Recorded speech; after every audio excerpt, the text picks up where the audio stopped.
hagaze niba mubishaka mu gihe twubitse imitwe ku bw'ijambo ry'isengesho. Data uri mu ijuru dukunda, turagushimiye muri uyu mugoroba bw'aya mahirwe dufite yo kuza kugabura ubutumwa bwiza kandi bw'igitangaza bwa Yesu Kristo. Tugushimiye ko akiri uko yari ejo kandi akaba ariko azahora iteka ryose. We thank thee for these people who have gathered out here in the time of this cold weather and tugushimiye kubw'abantu bateraniye hano muri iki gihe cy'imbeho kandi bakaba bari mu gutegereza gukomeye, bategereje bizeye ko hari ikidasanzwe tugiye guhabwa n'Imana. Tuje dufite ibyo byiringiro Mwami muri buri materaniro. Tugushimiye amateraniro y'ejo bundi nimugoroba mu rusengero, tugushimiye amateraniro y'ejo nimugoroba hashize, tugushimiye amateraniro ya none mu rusengero. Twe turi bubone utangiye kutubwira icyo wadupfunyikiye muri uyu mugoroba. Data, tuzi ko buri wese ushoboye kunyeganyeza ikiganza cye ashobora guhindura impapuro za Bibiliya, ariko hariho umwe rukumbi ushobora kuyiha ubuzima kandi akayigira ifatika. Nta wundi utari wowe. Kandi Data, twiteze ko ubikora muri uyu mugoroba. Duha umugisha muri byose, imitima yacu isabwe n'umunezero nk'uko tubona hegera igihe cyo guhura nawe imbona nkubone.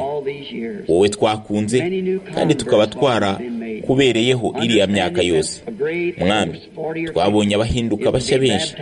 Nabonye amakuru ku itsinda rikomeye ry'abantu babarirwa hagati ya 40 na 50 riri bubatizwe mu izina ryawe muri iki gitondo nyuma y'amateraniro y'ejo nimugoroba. Oh Mana, komeza nyamuneka, tugusabye kugeza ubwo buri mbuto yatoranijwe y'Imana izabona umucyo w'ubutumwa bwiza maze ikinjira mu rwuri.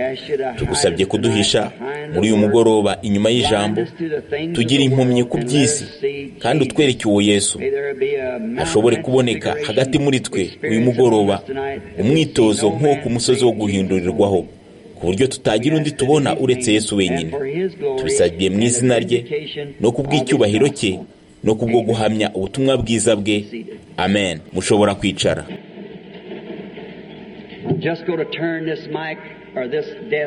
Ngiye guhindukiza iyi ndangururamajwi cyangwa iki gicaniro buhoro niba ntacyo bitwaye, kugira ngo mbashe kubona impande z'iteraniro zombi. Ntekereza ko nshobora gushinga iyi ndangururamajwi hano. Ni byiza cyane. Akanya gato.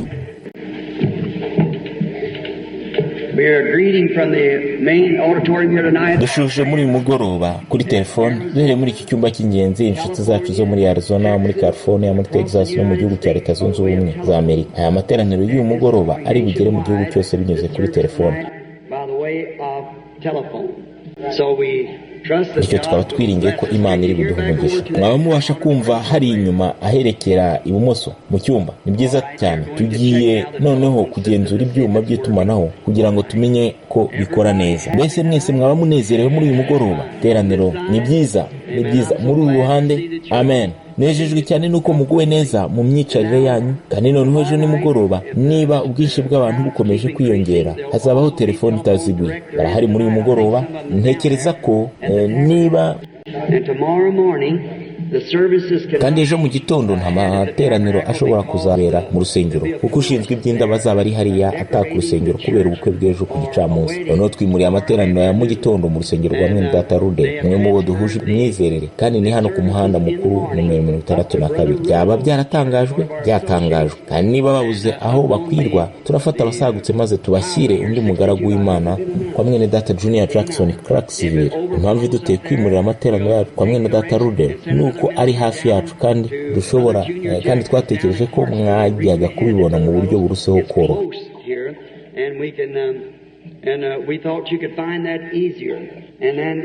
Rero tuzabyitaho mu buryo runaka kandi mube muhamirijwe ko muzaba mwinjije bariya abantu bazabatizwa ejo, ndetse niringiye ko hazaba hari 100 cyangwa 200 bashya baziyongera kuri abo bazabatizwa ejo. Sinkunze gutangaza mbere y'igihe icyo nzavugaho, ariko uyu mugoroba umwe cyangwa igihe kimwe mu materaniro nifuzaga kuvuga ku mutwe w'ikibwiriza cyitwa uwo Melkisedeki ni muntu ki.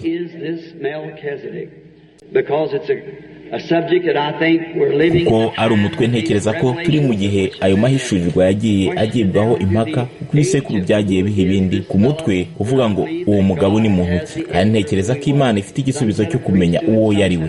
Bamwe baravuga bati ni umutambyi, abandi bakavuga bati umwami, abandi gutyo, ariko hagomba kuboneka igihe cyose hazaba hari ikibazo, hagomba kuboneka igisubizo kiboneye kuri icyo kibazo. Nta kibazo gishobora kubaho hatabanje kubaho igisubizo cyacyo. Noneho dufite icyizere ko Imana iri buduhe umugisha muri uyu mugoroba mu ijambo ryayo mu gihe turisoma. Kandi mwabonye Bibiliya nsabye kubabwira ko nta gushidikanya mwabonye ubufatanye bwiza hano hamwe n'abantu bakoreraga muri parikingi, polisi n'abandi. Mukomerezaho, ni byiza cyane. Twiringiye kubona igihe, wenda mu gihe cya vuba, aho wenda tuzashobora kuzana ihema hano mu murwa no kurishinga hano mu kibuga cya basketball, aho tuzashobora kuguma igihe kimwe, wenda kubw'ububyutse bw'ibyumweru 3 cyangwa 4, ari nta guhagarara. Kandi hano tukimara kumenyana hagati yacu, bihita bitubera ngombwa ko dusezeranaho maze tugatandukana. Ariko nifuzaga kuza maze tukagumana mu gihe cy'urugendo rurerure, igihe tuzashobora kugumana ku buryo bitatubera ngombwa gusoza mu ijoro rimwe cyangwa 2, aho tukahaguma gusa maze tukigisha amanywa nijoro bityo. Wenda hari uri butahe kugaburira inkoko, gukama inka, maze akagaruka mu cyumweru gikurikiyeho ngo akomeze amateraniro. Ndabikunda ibyo. Rero Uwiteka abane namwe. Noneho mbere yuko ngenda, wenda ku cyumweru mu gitondo cyangwa nimugoroba cyangwa ikindi nk'icyo, amwe muri ayo materaniro, nzi ko mutegereje mwese kumva ubutumwa kukuri kubirebana no gushakana no gutandukana. Akaba ari kimwe mu bibazo by'ingutu bya none. Kandi nk'uko mpagaze hano, nizera ko igisubizo kiboneye kiri mu ijambo ry'Imana, kandi nizera ko ariyo mpamvu nasezeranye kugaruka kubw'ibyo. Kandi ndakeka mbizi uko mbizi, nifuzaga kuyobora andi materaniro hano Jeffersonville ku cyumweru cya Pasika, ndetse tuzagira kubw'amateraniro y'izuba rirashe nyuma ubwo ku cyumweru cya Pasika. Rero tuzabitangaza mbere, maze wenda tuzagerageze kubona cya cyumba niba bishoboka, cyangwa ahantu hamwe kubwo ku cyumweru. Wenda tuzaza kuwa gatandatu cyangwa ku cyumweru. Ngomba gufata indege ngo ngende kandi ntahe kuko igihe kiri bugufi. Ngomba kubanza guhangara ibyo na gahunda mfite hamwe n'imwe mu nzira zanjye muri California. Hanyuma nyuma y'agahe gato, nyuma y'ibyo bizambera ngombwa kujya muri Afurika. Rero tugumane ubusabane hagati yacu kandi mudusengere. Noneho muri uyu mugoroba nifuzaga kubakangurira umugabane w'ijambo ry'Imana uri muri Luka ibice 4 umurongo wa 16. Tugiye gutangira. Ni Yesu uvuga ati, uyu munsi iki cyanditswe kirasohoye mu matwi yanyu. Jesus speaking, this day is this word fulfilled in your ears. Now, noneho twifuzaga uhereye kuri ibyo gufata umwanzuro ku buryo ijambo ry'Imana ari rinyembaraga. None dushobora twese kwikorera mekanike, ariko ukeneye imbaraga zo gukoresha iyo mekanike. Dushobora gukora imashini, mekanike y'imashini nk'imodoka, ariko hanyuma hagomba kuboneka imbaraga zo gukoresha imitende no kuyikaraga.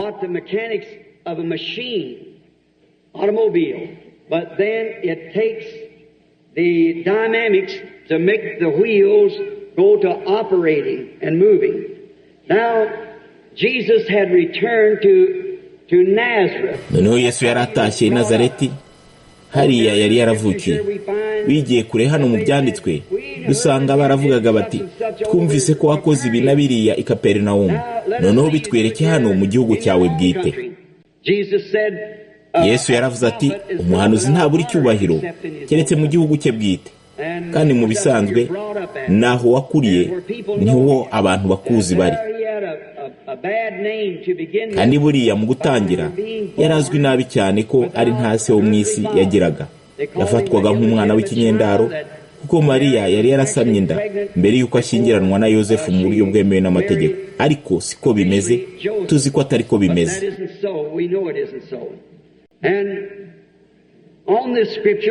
Kandi kubirebana n'iki cyanditswe, icyanteye kunaga y'akajisho ni ikintu cyabereye vuba aha i Phoenix muri Arizona. Hari ku munsi wa nyuma w'amateraniro, aho nagombaga kuvuga mu giterane mpuzamahanga cy'abakozi b'ubutumwa bwuzuye.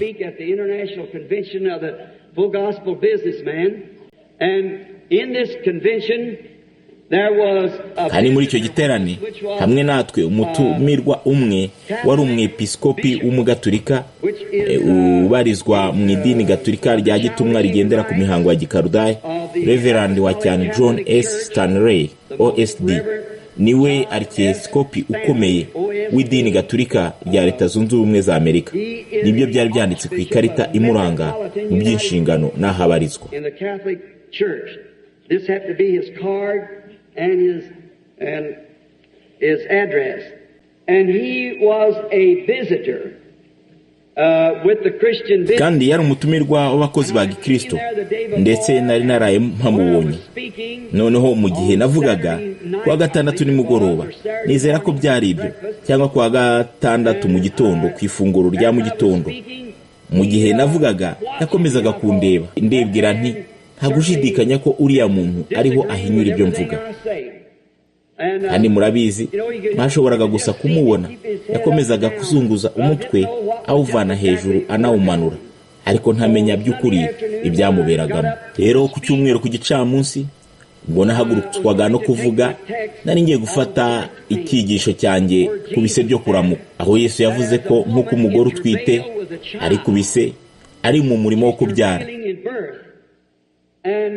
Nari ngiye kuvuga ibise byo kuramukwa n'umutwe w'ikibwiriza, maze ngaheraho mvuga ko isi noneho iri mu bise byo kuramukwa.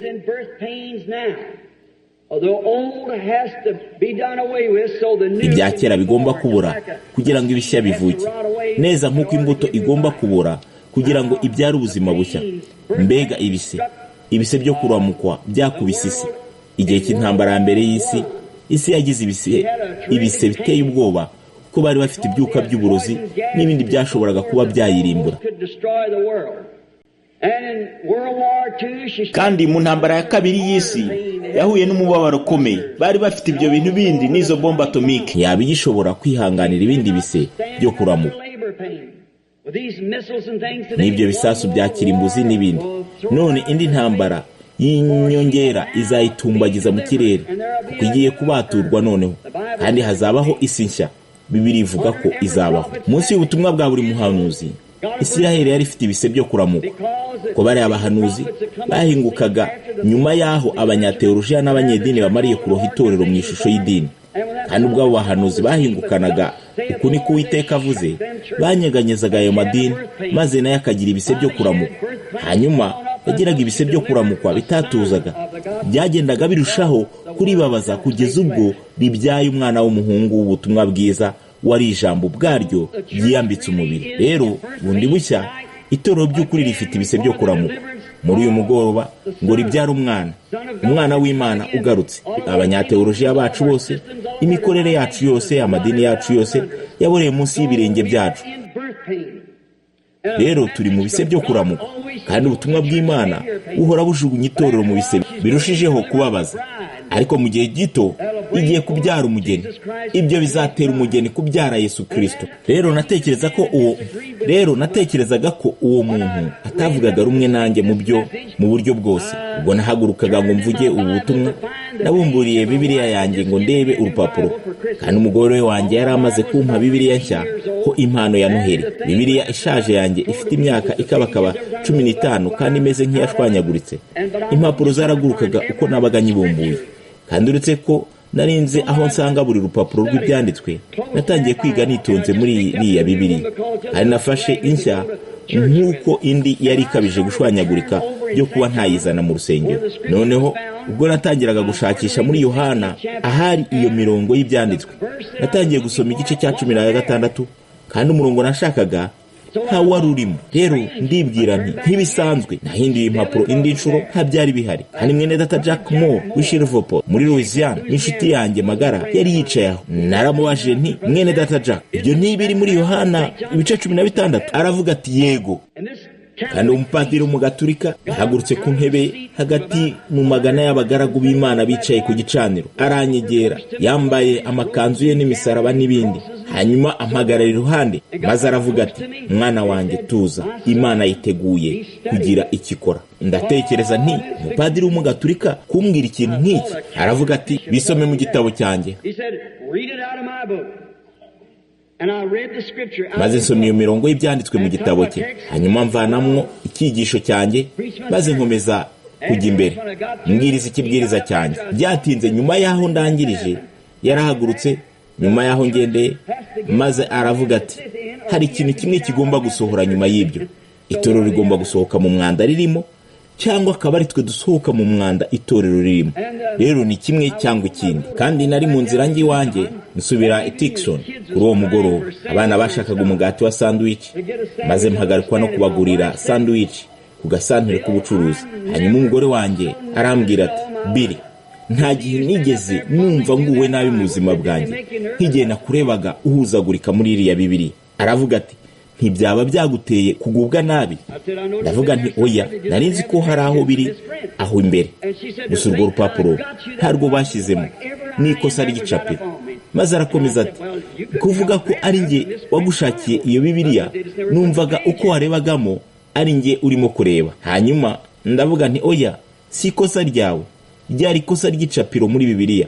Urwo rupapuro rwonyine ntarwo bashyizemo. Rero ntangira kuyisuzuma bundi bushya. Yari iboneye uko bishoboka, usibye agace k'igice cya 16 gasoza neza nko muri santimetero 8 uturutse ku ruhande rumwe, bikagenda bikagera ku gice cya 17 ku rundi ruhande. Kandi nk'uko yari Bibiliya nshya, izo mpapuro zombi zari zarafatanye neza ku buryo nasomaga igice cya 17 mu cyimbo cya 16. Ndavuga nti, mu by'ukuri byari bitewe n'impamvu runaka. Kandi nk'uko ushobora kumva irindi jwi ryose, ijwi ryaje aho ndi, maze riravuga riti, yinjira i Nazareti aho yari yararerewe,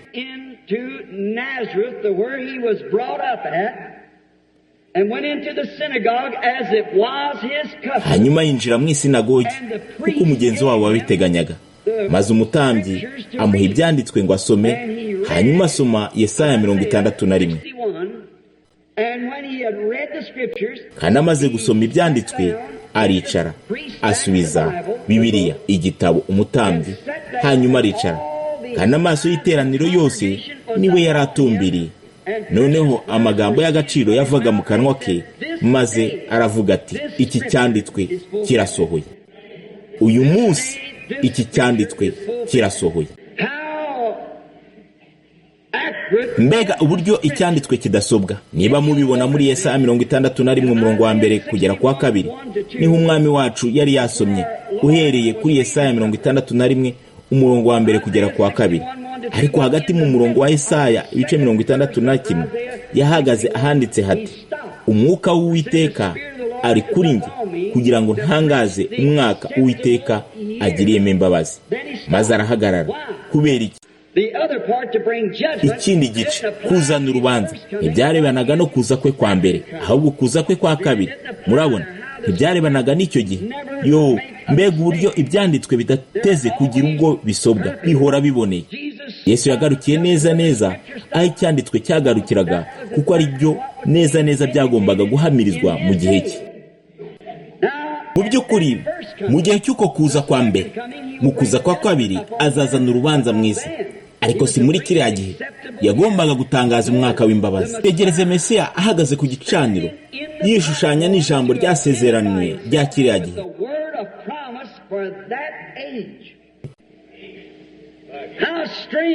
Mbega uburyo ari ibidasanzwe.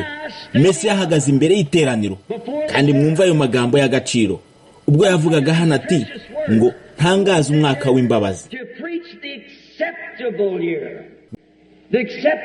Umwaka w'imbabazi, nk'uko tubizi twese nk'abasomyi ba Bibiliya, wabaga ari umwaka wa Yubile. Cyabaga ari igihe abacakara bose n'imfungwa zose, nk'uko babaga baragizwe imfungwa, bagombaga gutanga umwana w'umuhungu cyangwa w'umukobwa wo kwishyura umwenda. Kandi babaga bari mu bucakara. Igihe babaga baramaze mu bucakara cyose, cyangwa icyo bakagombye kubumaramo cyose, iyo umwaka wa Yubile wageraga, iyi impanda yavugaga, umuntu wese yashoboraga kubona umudendezo iyo yabaga bishatse. Ufite umudendezo, ntukiri umucakara. Ariko iyo wabaga wifuza kuguma uri umucakara, icyo gihe bagombaga kukujyana mu rusengero, ugahagarara iruhande rw'inkingi yo mu rusengero, maze bagafata icyuma bakakigupfumuza ugutwi. hanyuma ukaba ubaye umucakara wa shobuja ubuzima bwawe bwose. Mbega urugero rutunganye rw'ubutumwa bwiza bwa Yesu Kristo. Iyo abwirijwe ni igihe cy'imbabazi, ni igihe cya yubiri kuri bose, uwo waba uri we wese, ibara ry'uruhu waba ufite ryose, idini waba ubarizwamo ryose, uko waba waraguye mu cyaha kose cyangwa icyaba kitagenda muri wowe, ushobora kubona umudendezo iyo wumvise impanda y'ubutumwa bwiza ivuze. Ufite umudendezo.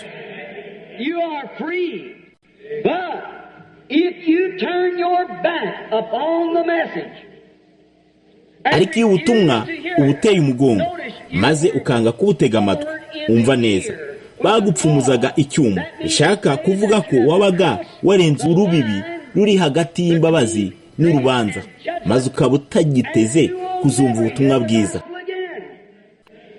Ntugiteze gutera imbere, ugomba kuzaguma uri umucakara n'iyo mikorere urimo ubuzima bwawe bwose, niba wanze kumva umwaka w'imbabazi. Noneho ikindi gice cy'ibyo, kuko nabivuze, ntibyari ngombwa ko gikoreshwa kuko uwo Mesiya uje ari muri iki gihe agiye kuzana urubanza.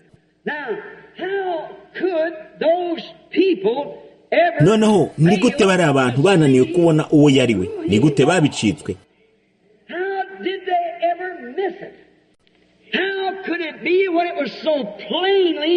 Byashobotse bite mu gihe byari bigaragajwe kandi byerekanwe mu mucyo? Ni gute bananiwe kubibona? Ubwo mbega ijambo mubitekerezeho, uyu munsi iki cyanditswe gisohoreye mu maso yanyu.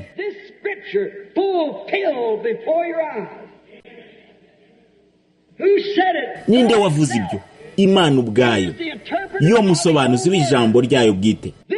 Uyu munsi iki cyanditswe kirasohoye. Mesiya ubwe uhagaze imbere y'iteraniro kandi usoma ijambo rya Bibiliya rimureba, hanyuma aravuga ati, uyu munsi iki cyanditswe kirasohoye, kandi bahora bananirwa kubona ibyo.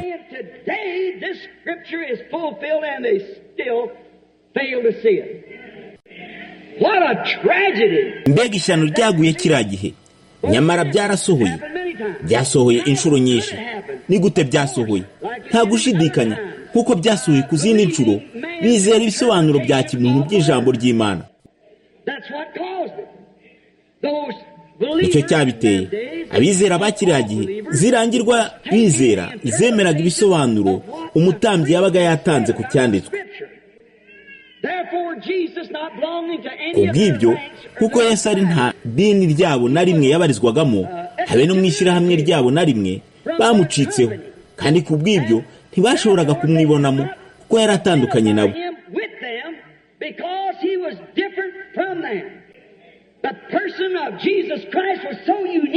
Umuntu Yesu Kristo yari yihariye cyane ku buryo nta muntu wakagombye kutabona ko yari umwana w'Imana, kuko yari ishusho itunganye y'icyanditswe cyamwanditsweho. Nicyo tumenyeraho umukristo, iyo ubuzima bwe buhamanya n'icyo yakagombye gukora. Kuko yashoboraga guhagarara hariya maze akavuga ati, uyu munsi iki cyanditswe gisohoreye mu maso yanyu. Mbega uburyo bitihishiraga, mbega uburyo byagaragariraga buri wese, kandi nyamara bariya abantu ntibasobanukirwaga. Kubera iki? Nuko bari barakiriye ibisobanuro by'itsinda runaka ry'abatambyi bategeraga amatwi, kandi amateka ahora yisubiramo, kandi icyanditswe kimwe kigira ibisobanuro byinshi n'amahishurirwa menshi. Nk'uko urugero handitswe muri Bibiliya ngo, nahamagaye umwana wanjye ngo ave muri Egiputa. Dufatira kuri Yesu, mureba ahagana hasi ku birebana n'ibyo, kandi muri bubone ko icyo cyanditswe kimwe cyavugaga no kuri Yakobo. Yesu yari umwana wayo w'ikirenga, Yakobo yari umwana wayo yahamagaye ngo ave muri Egiputa. Icyo ishakiro rya Scofield n'andi mashakiro yose, kuko ari cyo cyanditswe ibyo byarebaga. Rero icyo cyakoreshwaga habiri, cyarebaga Yakobo wari warahamagariwe gusohoka na Yesu wari warahamagariwe gusohoka. Kandi ni bimwe na none, nuko turi mu gihirahiro nk'icyo turimo, kandi nuko hariho ibisobanuro bya kimuntu byinshi by'ijambo ry'Imana.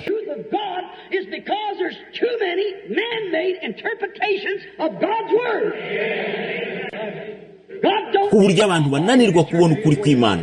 Nta muntu Imana ikeneye gusobanura ijambo ryayo, niyo iryisobanurira. Mbere na mbere Imana yaravuze iti, habeho umucyo, maze umucyo ubaho. Ibyo nta bisobanuro bikeneye. Yaravuze ngo umwari azasama inda, maze arasama. Ibyo nta bisobanuro na busa bikeneye.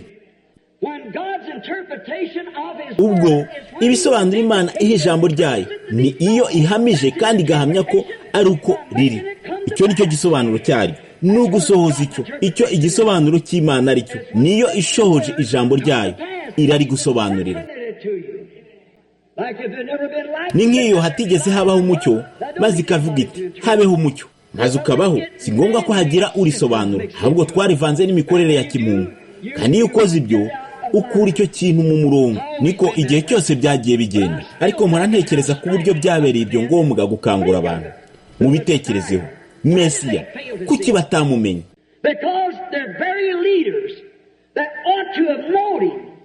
Nuko abayobozi babo ubwabo bakagombye kumumenya, bakagombye kuba bazi neza ibyanditswe. Abakagombye kuba basobanukiwe ibyanditswe basuzuguraga uwo mugabo, bakavuga bati ni ikinyendaro kuva na mbere. Ntawe tuzizera. Nyuma y'imyaka itari mike, ntawe tuzizera. Twapfa tuzize kuvuga ko yari umwana wavutse ku mwari. Kandi igihe kizagera, ibyo tubona Yehova akora none, abantu mu bihe bizaza niba bahari, bazicwa n'icyo tuvuga none. Bizakubera ngombwa kubikora ubwo ikimenyetso cy'inyamaswa kizaza, maze ukazaba utakyemerewe kubwiriza ubutumwa bwiza muri ubu buryo. Ubwo y'impuzamadini ikomeye iziteraniriza hamwe, ikiriho kikora none aha kubw'idini ry'isi yose, bizakubera ngombwa gushyira ikimenyetso ku buhamya bwawe ukoresheje ubuzima bwawe bwite. Kubera ibi ugomba kumwizera none. Iyo bari abatambyi babasha kuzuka ubu, abari bamuciriyeho iteka ntibajyaga kuba bakirimuciriyeho. Uravuga uti ariko iyo mba narabayeho muri kiriya gihe, nakabaye narakoze iki na kiriya. Mu by'ukuri kiriya nticyari igihe cyawe, ahubwo iki nicyo gihe cyawe. Iki nicyo gihe. Uravuga uti mu by'ukuri iyo ajya kuba hano, Bibiliya iravuga iti ari uko yari ejo hashize, uyu munsi n'iteka, kandi niko azahora iteka ryose. Wa wundi niko ari hano, ari uko ari hano. Kuko isi yateye imbere ikaba yararushijeho gukomera no kwiga, ari hano mu ishusho y'umwuka batashobora kwica. Yapfuye rimwe, ntashobora kongera gupfa. Byamubereye ngombwa kwambara umubiri kugira ngo Imana ibashe kwicirwa mu mubiri kubera icyaha. Ariko kuri ubu ntishobora gupfa. N'umwuka wera. Noneho gutekereza ko bari bafite ibirego bamushinja. Ikindi ni uko ari nta dini ryabo na rimwe yisungaga. Rero urabona ko ibyo byatumaga bahora bamufata nk'umuntu mubi. Yisungaga amadini yabo, yisungaga ubutambyi bwabo, kandi ntaho yari ahuriye nabyo. Hirya y'ibyo, ikirenzeho, yageragezaga gusenya ibyo bari barubatse. Yinjiye mu rusengero, tuvuga ko yari umuntu witonda, kandi niko yarari. Ariko akenshi ntidusobanukirwa icyo kwitonda bisobanura. Yari umuntu ubabarana n'abababaye, kandi nyamara hari ubwo tunanirwa gusobanukirwa icyo kubabarana n'abababaye ari cyo. Kugira imbabazi bya kimuntu si ukubabarana n'abababaye, ahubwo kubabarana n'abababaye ni ugukora ubushake bw'Imana. Anyura iruhande rw'ikidendezi cy'Ipetesida, anyuze mu irembo. Abantu bari baryamye aho, benshi muri bo, benshi si umubaruzwa, ariko abantu benshi bari baryamye aho. Abacumbagiraga, impumyi, abacitse amaguru, abamugaye, kandi we yababaranaga n'abababaye. Maze ajya hari umuntu umwe rukumbi utaracumbagiraga, utarahumye, utari yaracitse ukuguru, utaranamugawe. Wenda yari arwaye prostate gusa, wenda yari afite ubumuga bworoheje runaka bwari bwaramutinzeho. Yarabumaranye imyaka 38. Ntibyajyaga kumutesha umutwe, ntibyajyaga kumwica. Yari aryamye mu ngobyi. Hanyuma aramubaza ati waba ushaka gukira? Maze uwo mugabo amusubiza ati nabuze umuntu wanaga mu mazi, ahubwo iyo ngiye gutera agatambwe mu by'ukuri undi ahita ntangamo.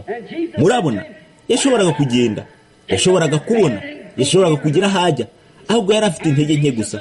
Hanyuma Yesu aramubwira ati haguruka, fata uburiri bwawe maze utahe. Kandi bari babajije Yesu kuri byo, kuko wibuke bivugwa n'ibyanditswe. Ntabwo bitangaje iyo aba yaraje i Jeffersonville muri uyu mugoroba, maze agasohoza umurimo nk'uriya, bagakomeje kumuvuga. Ahubwo mwibuke yari yarazanywe no gusohoza ikintu kimwe, cyari ubushake bw'Imana. Noneho ibyo biri muri Yohana 5:19. Muzabona igisubizo. Yaravuze ati ni ukuri ndabibabwiye, umwana ntacyo yashobora gukora kubwe, ahubwo icyo abona na se n'icyo umwana akora. Noneho bakagombye kumenya ko ibyo byari guhamirizwa ku buhanuzi bwa Mose, kuko Uwiteka Imana yanyu izabahagurukiriza umuhanuzi umeze nkanjye. Mwaba mwabonye ko ubwo yabonaga uwo muntu yaravuze, Yesu yari azi ko yarababaye atyo igihe gikabije kuba kirekire. Murabona, we nk'umuhanuzi yari yabonye uwo muntu ameze kuriye, maze ajyayo, hanyuma yicira inzira rwagati mu bantu, anyura mu bantu benshi kugeza ubwo ageze kuri uwo muntu, aca ku bacumbagiraga, abacitse amaguru, impumyi n'abamugaye. Nyamara yari umuntu wuzuye ukubabarana n'abababaye, ariko ukubabarana n'abababaye ni ugukora ubushake bw'Imana. Noneho turamubona nkuko atabisungaga, ntaho yari ahuriye na gahunda zabo. Rero bari baramuhaye akato, ntaho yari. Ikigeretse kuri ibyo, igihe kimwe ajya mu rusengero, umugabo umwe arahinjira, asanga inzu y'Imana yanduye cyane byenda kungana n'ibya none. Baraguraga, bagurisha, bavunja amafaranga, maze yubika ameza y'abavunjayi, hanyuma afata imigozi aboha ikiboko, maze yirukana mu rusengero abavunjaga amafaranga, abakubita kandi abarebana uburakari. Hanyuma aravuga ati, handitswe ngo haleluya, inzu ya data ni inzu yo gusengerwamo, none mwayihinduye isenga y'abambuzi.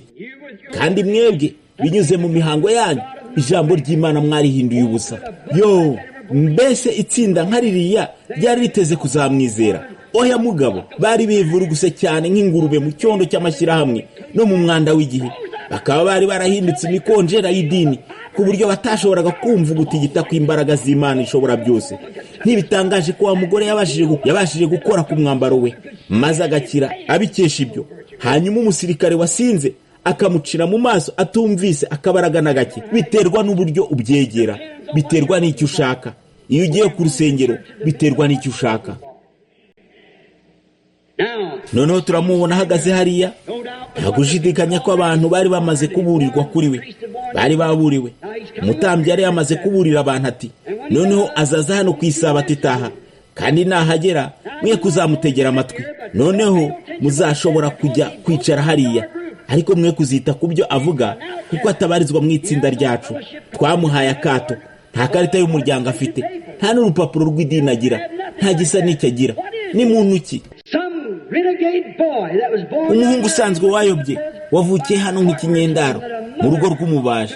Nyina akaba yaramusamye mbere y'uko ashakana n'umugabo we, hanyuma bakagerageza kubihishahisha inyuma y'ikidasanzwe. Tuzi ko igihe Mesiya azazira, azamanuka amayira y'ijuru, maze azajya ku mutambyi wacu mukuru, hanyuma avuga ati, ndi hano Kayafa. Ahubwo tubona ko atabikoze muri ubwo buryo, kuko atari ko byari byanditswe mu ijambo.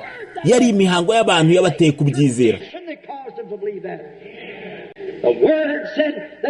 Ijambo ryari ryaravuze ko yajyaga kuza neza neza mu buryo yajemo, kandi yahagaze hariya asoma ijambo, maze arababwira ati, uyu munsi iki cyanditswe gisohoreye mu maso yanyu.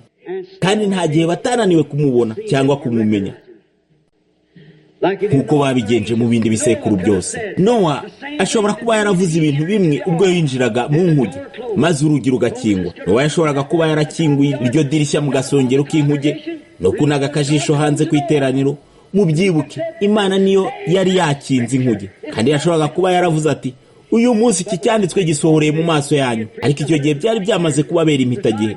Yari yarababwirije igihe cy'imyaka 120 agerageza kubinjiza muri iyo nkuge yari yarubatse, ababwira ko icyanditswe cyavuze kiti, uku ni ko Uwiteka avuze, imvura igiye kuzagwa. Ariko bari barategereje, bararambirwa. Ariko Nowa yashoboraga mu buryo bworoshye kuvuga ati, uyu munsi noneho icyanditswe kirasohoye. Mose, igihe inkingi y'umuriro yamanukiraga ku musozi wa Sinayi ikanahamiriza ubuhamya bwe, Mose yashoboraga kuba yaravuze ati, uyu munsi iki cyanditswe kirasohoye. Mose, murabizi, yari umuntu wahamagawe n'Imana, umuhanuzi. Kandi nk'uwahamagawe umuhanuzi yagombaga kugira umwitozo bidasanzwe. Kugira ngo abe umuhanuzi, yagombaga guhura n'Imana imbona nkubone, maze bakavugana. Kandi ikindi, icyo yavugaga cyagombaga gusohora, bitaba ibyo ntihagire umwizera. Rero nta n'umwe ufite uburenganzira bwo kwitwa umuhanuzi kugeza ubwo uvuganye n'Imana imbona nkubone mu gice cy'inyuma cy'ubutayu, ahantu runaka, aho yahuriye n'Imana ubwe. kandi abatemera ko Imana ibaho bo mu isi bose ntibashoboraga kubimukuramo. Yari aho kandi azi ko byari byarabaye. Umukristo wese yakagombye kuba afite uwo mwitozo mbere yo kugira icyo avuga cyose cyo kuba umukristo, umwitozo wawe bwite. Mu kanya gashize navuganaga n'umuhungu wacu, umusore w'umugaturika, wavugaga ati, data wacu Billy, nakubise hirya nkubita hino, njya hose ngerageza kugira icyo nabona, ijoro nyuma y'ijoro. Mbere yuko aya materaniro atangira, ararira, kandi muri iryo joro yarose yinjira, yirukira ku gicaniro aho babwirizaga, maze yatura kuba ari mu makosa. Ndavuga nti, Melvin, aho ugerageza kujya hose, umubare w'insengero ugerageza kujyamo wose, umubare wa ndakuramutsa Mariya uvuga cyangwa umubare w'imigisha uhabwa n'umuntu, ugomba kuvuka ubwa kabiri ubyawe n'umwuka w'Imana.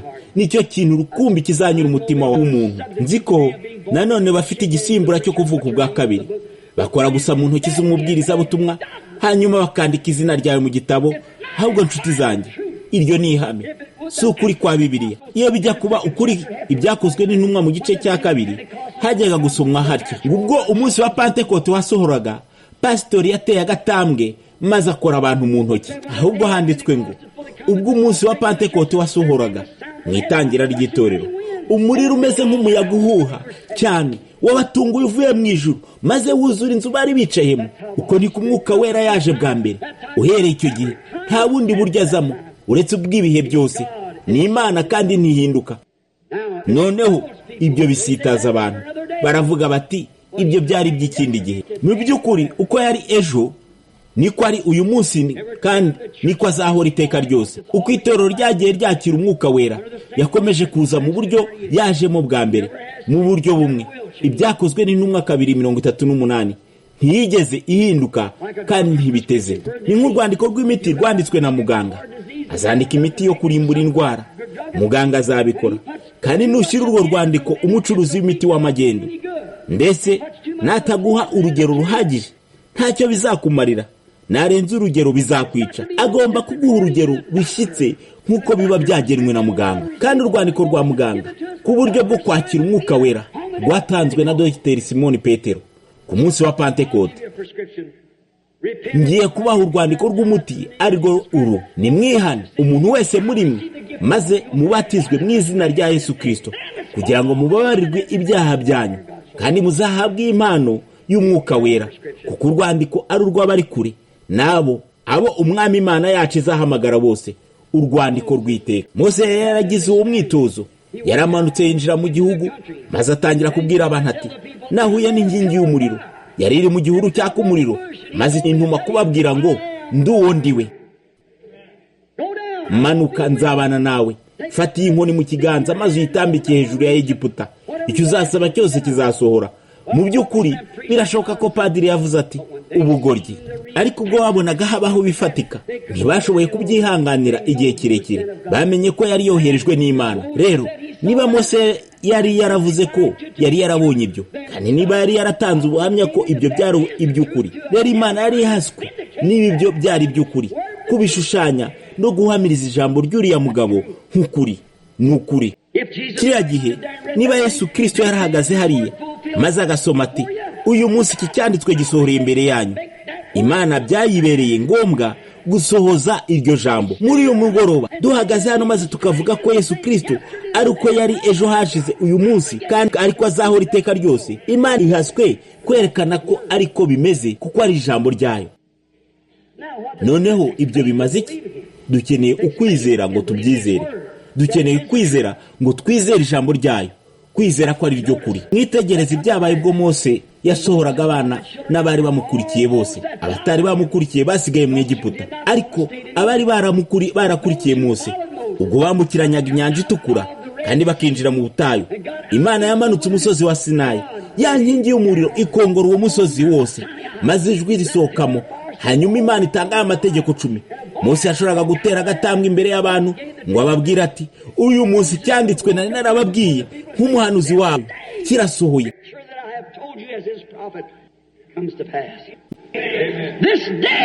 Nari narababwiye ko Imana twari twarahuye hariya mu gihuru cyaka umuriro mu ishusho y'inkingi y'umuriro, kandi ikaba yari yaravuze iti, ngiye, iki ni cyo kizakubera ikimenyetso. uzagarura ubwoko ahangaha, kandi hariya hari Imana mu ishusho y'inkingi y'umuriro nabwiye ko yabagamo ihagaze hariya ku musozi. Uyu munsi ubu buhanuzi bwarasohoye, ibeshejwe hano no guhamya ko ibyo nari narababwiye ari ukuri. Mana, duha abantu benshi nkuriya babizerwa, b'abanyakuri kandi bavuga ukuri, ku buryo Imana ishobora byose ibasha guhamya ko ijambo ryayo rizahora ari ukuri, ari uko yari ejo hashize, uyu munsi niko ari, kandi niko azahora iteka ryose. Kuki atabikora? Yasezeranye kubikora. Yoshua yashoboraga kuba yaravuze bimwe ubwo yagarukaga i Kadeshi Baruneya, aho bageze bibaruhije mu rugendo rwabo mu butayu. Bashidikanyaga ko igihugu atari Imana yari yarabasezeranije, ariko Imana yari yarababwiye ko cyari igihugu cyiza gitemba amata n'ubuki. Kandi Yoshua na Kalebu bombi nibo bonyine babyizeraga, binyuranye n'iby'abari 10 basigaye. Ubwo bagarukaga bari bafite gihamya, bari bafite iseri ry'inzabibu ryashoboraga gushyigurwa n'abagabo 2 b'intarumikwa. Yoshua na Kalebu bashoboraga guhagarara hariya maze bakavuga bati, uyu munsi iki cyanditswe kirasohoye, dore igihamya ko ari igihugu cyiza. Niko biri. Kubera iki? Hari igihamya ko ari igihugu cyiza. Nihe mwajyaga kubona ahantu nkaho mu Egiputa? Nta hantu nkariya habagaho, ariko uyu munsi icyo cyanditswe kirasohoye. Yashoboraga kuba yaravuze bimwe ubwo yahanuraga, akanavuga ko inkiki za Yeriko zajyaga kuritagurika nyuma yo kuzizenguruka 7 iminsi 7, inshuro 7 za buri munsi. Kandi ubwo bayizengurukaga ku nshuro ya nyuma, inkike zararidutse. Yoshua yashoboraga guhagarara maze akavuga ati, uyu munsi ni umugaba mukuru w'ingabo z'Uwiteka wari warabimbwiye mu byumweru 2 bishize ko byajyaga kumera bitya. Uyu munsi iki cyanditswe kirasohoye, za nkike zikomeye ziri hasi, nimuze tujye kuhigarurira n'ahacu. Uyu munsi iki cyanditswe kirasohoye. Mbega uburyo ari byiza! Abantu b'Imana bafashe igihagararo cy'ibyiza. Isiraheli kuruzi bagombaga kwambuka ngo bigarurire igihugu. Bajyaga kubigenza bate? Hari mu kwezi kwa 4 imivumba imanuka kuko urubura rwabaga rushonga i Buyuda.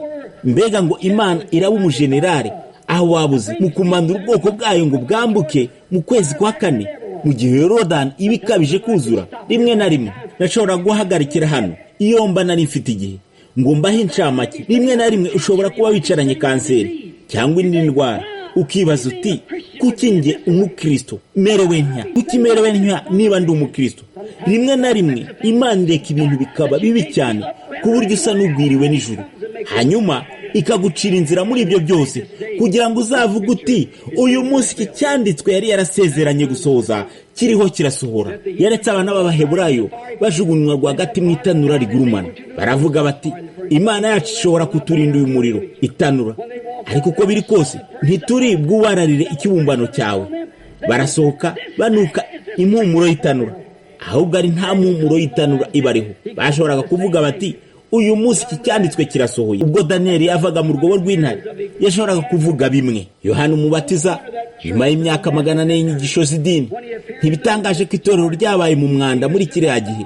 Ubwo yadukaga mu butayu kuri Yorodani, yashoboraga guhagarara hariya ku nkombe kuko yabigenje, maze akavuga ati, uyu munsi iki cyanditswe Yesaya 40 kirasohoye. Mbega ukuntu numva nahagarara hano ngo mbabwire icyo uriya mupadiri ushaje yambwiye. Yaravuze ati, mwana wanjye, ntiwarangije buriya butumwa. Ndavuga nti komeza. Aravuga ati, ushaka kuvuga ko bari abapantekote batabibona? Ndavuga nti oya. Aravuga ati, nge ndabibona. Ibaze nawe umupadiri w'umugaturika, ntibisanzwe. Aravuga ati, kuki utakomeje? Ndavuga nti komeza. Aravuga ati, cyubahiro kibi cy'Imana ndabibonye. Kandi muri ako kanya umwuka wera yamanukiye mushikiwe wari wicaye aho mu materaniro, maze arahaguruka avuga mu ndimi zitazwi, hanyuma asobanura ibyo nge na padiri twari tumaze kuvugira ku gicaniro. Iteraniro ryose, icyumba cyose cyumvikanisha urusaku. Ibyo byakomereje mu giterane cya Oral Roberts mu cyumweru gishize cyangwa iki kibanziza, kandi nta kindi bataramanaga mu giterane. Bishoboka bite ko uwo mupadiri wicaye munsi umwuka wera yishuye hariya anyuze mu mugore? Ndakeka ari mushikiwe ibyaberaga hariya ku gicaniro, maze yishura icyo kintu twahishaga. Igihe turi mu uyu munsi iki cyanditswe kirasohoye. None imicyo ya nimugoroba yaraje, maze tunanirwa kubibona. Mwumve namwe, Yohana yaravuze ati, uyu munsi ndijwi ry'urangurura mu butayu. kuko byari byaravuzwe n'umuhanuzi Yesaya, nimutunganirize Uwiteka inzira. Ntabyo bumvise, baravuze bati, oh, uri Yesu, none se uri Kristo? Aravuga ati, sinjye Kristo, nta nubwo nkwiriye gupfundura udushumi tw'inkweto ze, ariko ari hagati yanyu ahantu runaka, kuko yari ahamirijwe ko yajyaga kuhaboneka mu gihe cye, kuko Imana yari yaramubwiye ko yajyaga kwerekana Mesiya. Igihe kimwe umusore yanyuzaho, maze abona igisa n'umucyo hejuru ye, ikimenyetso, maze ariyamirira ati, nguyu ntama w'Imana, uyu munsi iki cyanditswe gisohoreye imbere yanyu. Uko ni ukuri. Umunsi wa Pentekote, Petero yarahagurutse maze ababwira icyanditswe cya Yoweri 2:38. Mu gihe bose bariho baseka, bariya abantu batashoboraga kuvuga indimi zabo bwite, bavugiraga mu matamatama, birivuga iti, indimi zigabanije. Ikigabanije bishaka kuvuga igiteye imirwi, ururimi ruteye imirwi, ikitagize icyo kivuga, kuvugira mu matamatama gusa. Bakoraga hirya bagakora hino nk'itsinda ry'abasinzi. Bose bavugaga bati, mu by'ukuri aba bantu batsinze, nimubitegereze murebe uburyo bakora, uburyo bari abagabo n'abagore basakuza. Nicyo cyavugwaga n'itsinda rya kinyedini rya kiriya gihe. Petero ahagarara rwagati muri bo, aravuga ati, bagabo bene data, mwebwe mutuye Yerusalemu namwe mutuye i Buyuda, mumenye ko aba bantu batasinze nk'uko mubibakekeraho, kuko iyi ari isaha ya gatatu y'umunsi. Ahubwo ibi ni byavuzwe n'umuhanuzi Yoweri ati, mu bihe bya nyuma nzasuka umwuka wanjye ku bafite imibiri bose. Uyu munsi iki cyanditswe kirasohoye. Niko biri. Wesley was right on time. Pentecost was right on time. Nothing out of the order. Now, Luteri yaziye igihe, Wesley yaziye igihe, Abapantekote baziye igihe, nta kintu na kimwe kitari muri gahunda. Noneho mbasabye kureba igisekuru n'igihe turimo none, dufatiye ku ijambo ryasezeranwe ry'igihe cyacu. Niba kera mu bindi bisekuru abantu barashoboye kuvuga bati, uyu munsi iki cyanditswe, uyu munsi iki cyanditswe, bigezehe iby'icyanditswe cy'igihe cyacu? Niki cyasezeranijwe iki gihe? Tugezehe ni gihe ki? Mu gihe isaha gishakashatsi yerekana saa sita z'ijoro zibura iminota 3, isi yagaragaje ko irwaye, imerewe nabi, idini iri mu gitanda cyo kwangirika ku buryo ari nta muntu wamenya aho bageze. Ubu ni igihe cy'umunsi. Icyanditswe cya none ni ikihe? Uko itorero rihagaze cyangwa uko itorero rihagaze none mu isi, politike, imikorero yacu y'isi irangiritse uko bishoboka. Sindi umunyapolitiki, ndi umukristo, kandi si byanjye kuvuga ibya politiki, ariko nashakaga byonyine kuvuga ko yangiritse mu mpande zombi. Natoye rimwe, ijwi ryanjye narihaye Kristo, ngomba gutsinda. Satani arandwanya, naho Kristo akanshyigikira. Biterwa n'uwo natoye. Nejejwe no kuba naratoye Kristo. Ikisivuge ibyo yishakiye. Nge nzahora nizera ko adateze kuzahinduka. Azabihamya, n'ukuri azabikora. Niko biri. Ukwiyongera kw'ibyaha, ukunanirana k'urubyiruko. Mwitegereze igihugu cyacu, kera cyari ururabo rw'isi. Demokarasi yacu ikomeye yavutse igihe cy'itangazwa ry'ubwigenge, kandi itangazwa ry'ubwigenge ryarasinywe, kandi twari dufite demokarasi hamwe n'abasogokuruza. N'ibyo bari barakoze, twagize igihugu gikomeye. None ubu kimaze kwangirika, kirasenyutse, kirahinda umushyitsi, kandi kirahirimye. Kandi bagerageza gushyiraho imisoro ngo babone amafaranga yo kugura ubucuti bw'abanzi babo. Aba bakabidutera mu maso. Intambara ya mbere y'isi, intambara ya kabiri y'isi, none turagana ku ya gatatu. Niko biri. Politiki yaraboze, yarangiritse, yaraboze kugeza ku musokoro. Neza neza nibyo Matayo 24 havuga ko bajyaga kuba ko ishyanga rizatera irindi. Ibyo byose bizaba, tubirebe noneho. Niko biri. Mwitegereze ibindi, iterambere ry'ubushakashatsi. Noneho kera neza neza sogokuru yagiye kureba nyogokuru mu igare rikururwa n'ibimasa. Noneho indege igezweho cyangwa icyogajuru kijya ku nyenyeri gikomeye. Mu by'ukuri ninde wavuze ibyo? Daniel 12:4. Handitswe ngo mu bihe bya nyuma ubumenyi buziyongera. Turabona igihe tugezemo. Mwitegereze none aho isi igeze, aho ubushakashatsi bugeze, kandi mwongere mwitegereze noneho uburezi bwacu. Noneho mwe kugerageza guhakana ibi.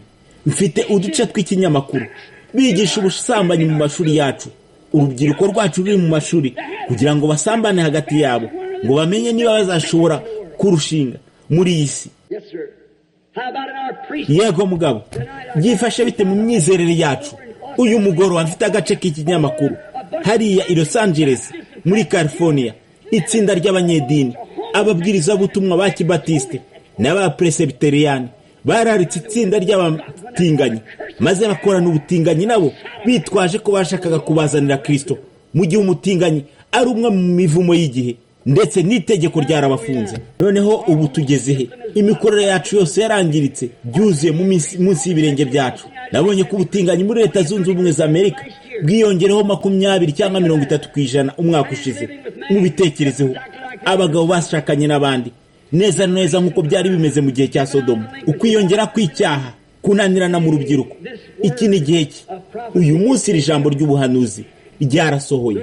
Isi y'idini, itorero ubwaryo, itorero ryahamagariwe gusohoka, igihe twita itorero ry'abahamagariwe gusohoka, igisekuru cya nyuma cy'itorero, igisekuru cy'itorero rya Pentekote ari muri Laodikiya, kuko byavuzwe n'ibyanditse. None bajugunye amabendera yabo, abagore babo bambara igice, abagabo babo. Ni ikintu giteye ubwoba. Bamwe muri bo bashyingiwe 3 cyangwa 4, babarizwa mu nama z'abadiyakoni n'ibindi.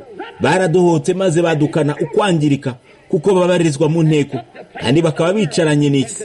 Ndetse none bafite amazu ahebuje ayo bigeze bagira kuba meza. Ahantu hamwe umwe muri bo yubaka icyumba kinini gihagaze muri $50 z'amadolari. $50 z'amadolari. Aba Pentekote hashize imyaka 25 twari dufite akamenyero ko guhagarara mu nguni tuvuza akagoma. Twaravugaga tuti, kuko ibyanditswe byavuze mu Byahishuwe 3 ko uri umutunzi, kandi waravuze uti nk'abandi amaraye nk'umwamikazi, ntacyo nkenye. Kandi ntabwo uzi ko uri umutindi, imbabare, umukene, wambaye ubusa, impumyi, kandi ntabwo ubizi. Uyu munsi iki cyanditswe gisohoreye mu maso yanyu. Amen. Amen risobanuye bibe bityo. Ntabwo ndiho ndivugira amen ubwanjye, ahubwo nashaka kuvuga ko nizera ko ari iby'ukuri. Uyu munsi iki cyanditswe kirasohoye. Idini rya Pentekote riri muri kamere ya Kinyarodikiya. Bahora basimbuka, bagasakuza, bakandi bakitwara nabi mu gihe indirimbo icurangwa. Iyo ndirimbo ihagaze, cyangwa indirimbo z'aba beatniks, bamwe muri bo bacuranga kandi bakita abakristo. Ndetse igihe icyo ari cyo cyose ibyo bihagarariye, ubwiza bwose burigendera. Murabona, niba ari uguhimbaza Imana nyabyo, nta mafirimbi, nta mbaraga byaba bihagije ngo bibihagarike.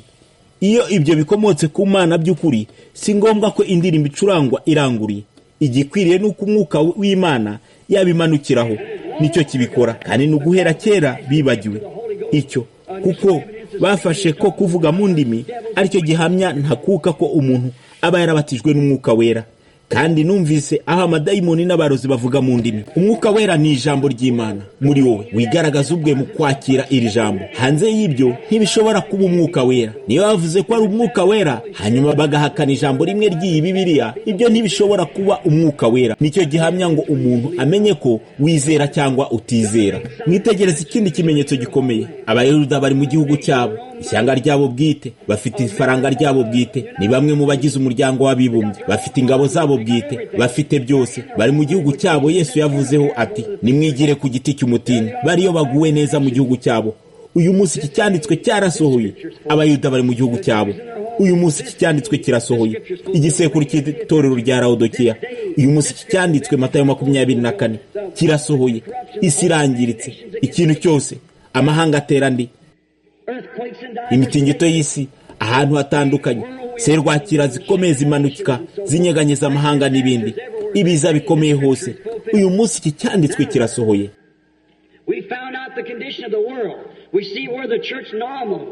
Noneho twabonye uko isi ihagaze, turabona aho idini rihagaze, turabona aho amahanga ahagaze, kandi turabona ko noneho ayo masezerano yasohoye. Niko biri. Ariko noneho hagomba kuboneka urubyaro rwa cyami rwa Aburahamu rw'ikirenga. Nibyo neza neza bizabaho. Bizaba ari umugeni wa cyami w'umwana wa cyami wasezeranywe. Kuko nabivuze ejo nimugoroba, ntazaba ari umugeni usanzwe, ruzaba ari urubyaro rw'umwuka. Hagomba kuboneka umugeni wa kinyamwuka uzahaguruka maze akaba urubyaro rwa cyami, rw'ukwizera kwa cyami, ku mwana wa cyami wa Aburahamu. Agomba guhinguka mu bihe bya nyuma. kandi igihe n'ahantu n'isezerano yahawe ubwe dukurikije Maraki 3:23 na 24. Icyanditswe hagomba guhaguruka ubutumwa buzanyeganyeza imitima y'abantu buyiboneza kuri ba data b'intumwa.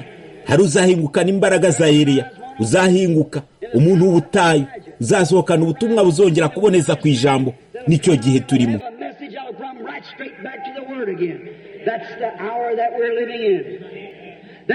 Rero mwitegereze noneho, babajije nonaha mwebwe abi Jeffersonville mu 1933 umucyo udasanzwe wamanutse hariya ku ruzi kiriya gihe ubwo nabatizaga abantu 500 mu izina rya Yesu Kristo.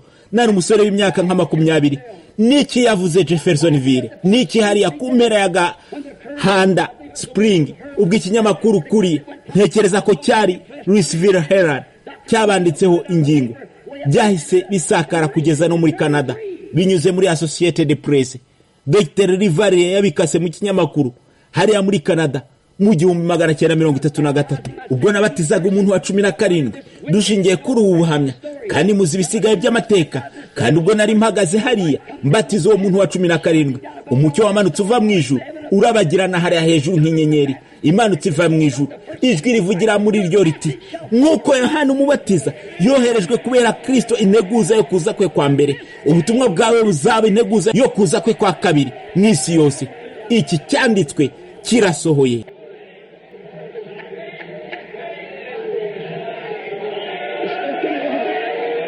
Urakoze Mwami, uyu munsi Imana yarabisezeranye. Niki cyabaye?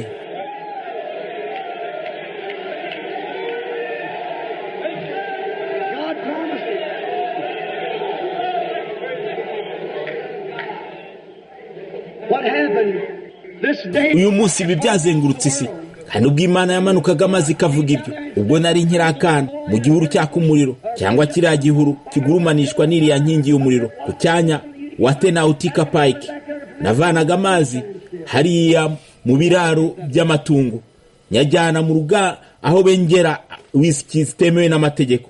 Muzi ukuri kwabyo. Aravuga ati, ntuzigere unywa itabi, ntuzigere unywa inzoga, ntuzigere wanduza umubiri wawe, kuko hari umurimo ugutegereje aho uzabera mukuru. Ndahamya ko ibyo ari ukuri, ko nabonye ibyo, kandi Imana nk'uko yabigenjeje hamwe na Mose yavugiye imbere y'iteraniro hariya amazi iravuga iti, ibi ni ukuri.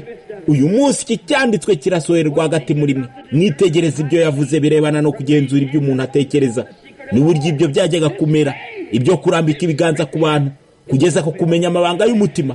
Uyu munsi iki cyanditswe kirasohoye mu maso yawe. Ayo masezerano yatanzwe, mwitegereze, ayo masezerano yose yarahamirijwe kandi asozwa n'Imana y'isezerano.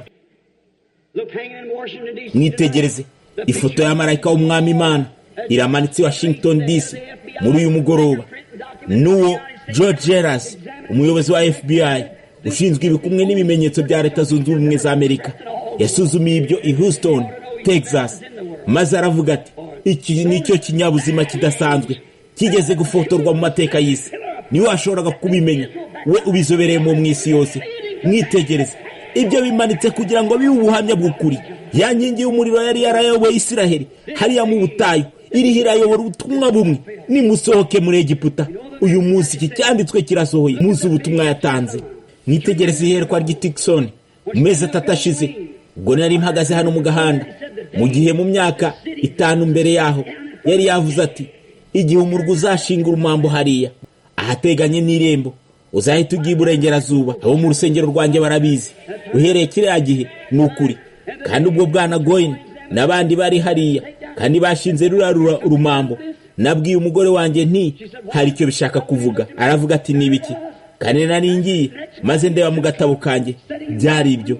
Kandi bukeye mu gitondo saa 4 nicaye hariya mu cyumba cyanjye ahagana saa 4, marayika w'umwami Imana yaramanutse aravuga ati, Tikson uzaba mu majyaruguru ashyira uburengerazuba bwa Tikson. Abamarayika 7 bazaza hariya mu gicu kizanyeganyeza agace kose ahakuzengurutse. Kandi aravuga ati, aho niho uzabibwirirwa. Ni bangahe bibuka ibyo mbere yuko biba? Hari umugabo wicaye muri iki cyumba muri uyu mugoroba wari uhagaze hariya ubwo byabaga, kandi yaravuze ati, ibimenyetso 7 by'ubwiru buhishishwe bwa Bibiliya yose bizabumburwa maze bisohoze ibyahishuwe 10. bivuga ko mu bihe by'ubutumwa bwa marayika wa karindwi ibyo bintu bigomba kuzaba. Uyu munsi iki cyanditswe gisohoreye mu maso yanyu. Uyu munsi iki cyanditswe kirasohoye. Umwaka ushize mpagaze ahantu hamwe, umugabo Wood uri hano hamwe nanjye twuriraga umusozi, we agenda yitotomba ndetse kubw'umugore we urwaye. Umwuka wera aravuga ati, tora ibuye ritere mu kirere, nirimanuka uvuga uti, uku ni Uwiteka avuze, hari urubanza rutegereje isi yose, mubwire ko agiye kubona ukuboko kw'Imana mu masaha make ari imbere. Nabibwiye umugabo Wood uri hano muri uyu mugoroba.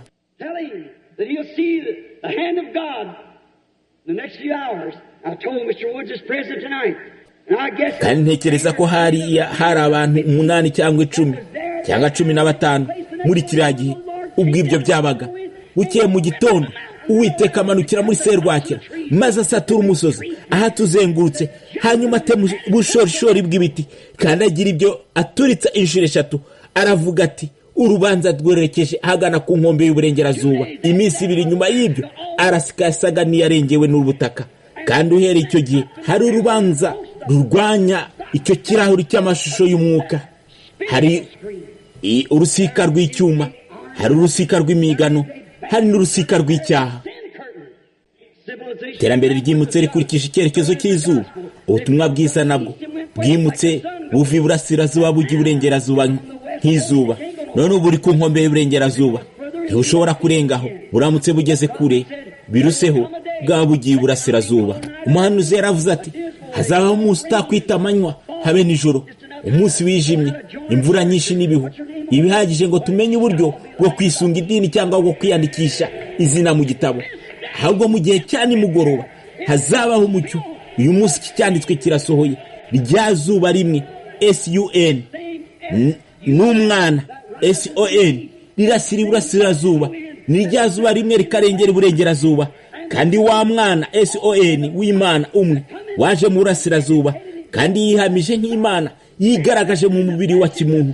Ni wa mwana w'Imana uri hano mu gice cy'isi cy'iburengerazuba, wigaragariza rwagati mu itorero muri uyu mugoroba udateze guhinduka. Umucyo wa nimugoroba w'umwana waraje. Uyu munsi iki cyanditswe gisohoreye imbere yacu. Tugeze muri iki gisekuru kitirirwa Aburahamu, tugeze muri iki gisekuru gikomeye turimo, muri iki gihe cyiza turimo. Amayerekwa yose yarasoheye. Byari ibiki bw'umugaragu w'Imana muto, inshuti yacu, umushumba w'itorero dufatanyije duhuje imyizerere, Junior Jackson, adusanga yiruka umugoroba umwe. Narindi hariya aravuga ati, narose mwene data Branham unteye amatsiko. Nabonye bene data bose bateraniye ku gasozi kamwe. Maze akomeza ati, kuri ako gasozi wari hariyo twigisha uhereye ku nyuguti zari zanditse, byari nk'inyandiko ziharatuwe n'igihe ku rutare. Aravuga ati, aho urangirije ibyo byose waravuze uti, egera, hanyuma duteranira hamwe twese. Hari ikintu wakuye ahantu hamwe, kandi wagira ngo hari ikintu wafashe kimeze nk'icyifashishwa mu guterura, hanyuma upfundura isonga ry'ako gapiramide. Kandi ubwo ako gapiramide kapfundurwaga waravuze ko harimo akabuye katagira ikikanditseho, kandi wadusabye kubireba, ndetse mwese twahereye aho tureba twese. Akomeza avuga ati, narakibutse maze mbona ko wari werekeje iburengerazuba n'imbaraga zawe zose, izuba rirenga. Ni bangahe babyibuka? Kandi nahagaze aho igihe gito kugeza ubwo umwuka wera ahishuye ibyo.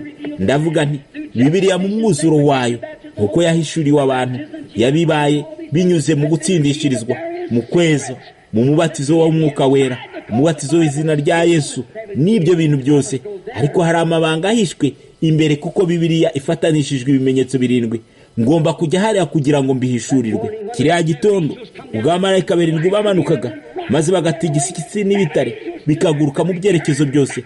Abamarayika 7 bahagaze hariya, maze baravuga bati, tahi Jeffersonville aho waturutse, kuko ibimenyetso by'ubwiru 7 bigiye kubumbura. Niho turi none, dusobanukiwe urubyaro rw'inzoka. Mu minsi mike, niba ari ubushake bw'Imana, tuzasobanukirwa ukuri ku gushakana no gutandukana n'ibyo bintu Imana yabumbuye byose. Buri kimenyetso, ubwiru bwa mbere yuko isi ishyirwaho urufatiro, kandi tunejejwe no kubaho kw'imigisha yayo. Nibyo uyu munsi iki cyanditswe. Ikinyamakuru Life cyabitangajeho ingingo ivuga iti, uruziga rw'ubwiru bw'umucyo ruzamutse mu kirere hejuru ya Tucson na Phoenix mu buryo nari narabibwiwemo mu gihe cy'umwaka mbere y'uko bisohora. Uburyo byajyaga kuba mu gisa na mpande eshatu. Ifoto yabyo imanitse hariya mu rusengero. Mwebwe abari mwarakira icyo kinyamakuru muragifite. Ibyo birimo neza neza. Bavuga ko urwo ruziga rwari mu butumburuke bwa kilometero 43 n'umurambararo wa kilometero 48. Ntibaragasobanukirwa ibyabaye. Byari byabonekeye mu buryo bw'ubwiru kandi bijya kure mu buryo bw'ubwiru. Mwene data Fred Sosman, nge na mwene data Jane Norman twari duhagaze hariya. Abantu batatu babatanga buhamya uko yari yajyanye mu mpinga y'umusozi Petero, Yakobo na Yohana ngo bazaba batanga buhamya. Twari duhagaze hariya kandi tubyitegereza ubwo ibyo byabaga, kandi twabonye bisohora. Ngururiye rumanitse mu kirere kure ahatagira ubuherehere habe n'umwuka w'inkono, ahatagira na gito cyashobora gukora igihu. Ni gute bashoboye kugera hariya? N'abamarayika b'Imana batahaga nyuma yo gutanga ubutumwa bwabo. Uyu munsi ubwo buhanuzi bwasohoreye hagati yacu. Uyu munsi iki cyanditswe kirasohoye. Mwitegereze ibimenyetso 7 byarabumbuwe. Serwakira igwiriye urukombe rw'uburengerazuba. Noneho ibi byaye kubacika nkuko byabacitse kera. Noneho twite ku gihe cyacu mu buryo bwimbitse. Ibyanditswe bivuga iki kuri uyu munsi no ku gihe turimo? Yesu avuga, sindi bubone igihe cyo kuvuga kuri ibyo byose, ariko nifuza gufata ibi mbere yuko duhumuza. Yesu yavuze muri Luka igice cya 17 umurongo wa 30. Yesu Kristo ijambo ubwaryo mwaba mubyizeye. Yesu Kristo ijambo ryambitswe umubiri ryaravuze maze rivuga icyo ijambo ryajyaga kuba cyo mu gihe cya nyuma, icyo ikimenyetso cy'imperuka kizaba cyo. Yababwiye ko ishyanga ryajyaga gutera irindi, ariko arababwira ati nkuko byari bimeze mu gihe cya Sodomu ni nako bizamera mu gihe cyo guhishuka k'umwana w'umuntu. Noneho ubwo Yesu yazaga mu isi, yaje mu izina ry'umwana inshuro 3. Umwana w'umuntu akaba ari umuhanuzi, umwana w'Imana n'umwana wa Dawidi. Noneho yabaye ku isi ntiyigeze avuga ko ari umwana w'Imana, yaravugaga ati ndi umwana w'umuntu. Yehova ubwe yise Ezekiyeli n'abandi bahanuzi umwana w'umuntu, nuko yagombaga kuza gusohoza ibyanditswe nk'umuhanuzi. Mose yari yaravuze ati Uwiteka Imana yanyu izabahagurukiriza umuhanuzi umeze nkanjye. Impamvu atashoboraga kuba umwana w'Imana kiriya gihe nuko yari umwana w'umuntu. Ijambo ryazaga ku bahanuzi kandi yari ijambo mu mwuzuro waryo.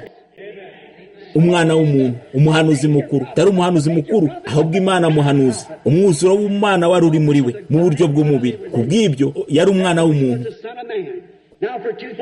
Noneho twaramumenye mu myaka 2000 nk'umwana w'Imana, umwuka, kandi mu ngoma y'imyaka 1000 azaba ari umwana wa Dawidi ku ngoma. Tubizi twese twebwe abizera ibyanditswe. Noneho Yesu yavuze ko kwiherezo ry'iki gisekuru cy'itorero turimo umwana w'umuntu azongera guhishurwa mu buryo bumwe nubwo byahozemo uko byari bimeze mu gihe cya Sodomu.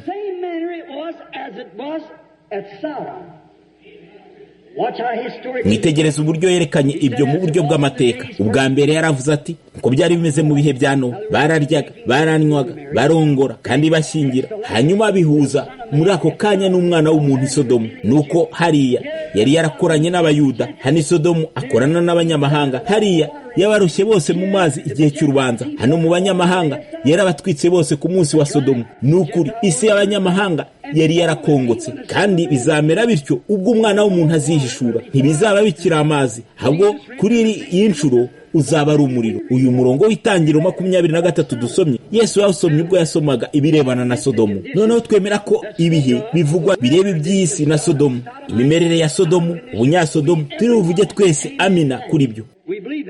Turabyizera, ni byiza cyane. Kandi kubirebana n'imiterere y'umwuka ya Laodikiya, itorero risanzwe, tuzavuga amina kuri byo kandi tuzemera ibimenyetso byabyo. Tuzi ko buri kimenyetso gihari. Itorero riri muri Laodikiya, turabizi. Tuzi ko isi iri mu miterere ya Sodomu. Byaba ari byo, tuzemera ibyo. Ariko bimeze bite iby'ikimenyetso cya Aburahamu, uwari utegereje umwana w'isezerano?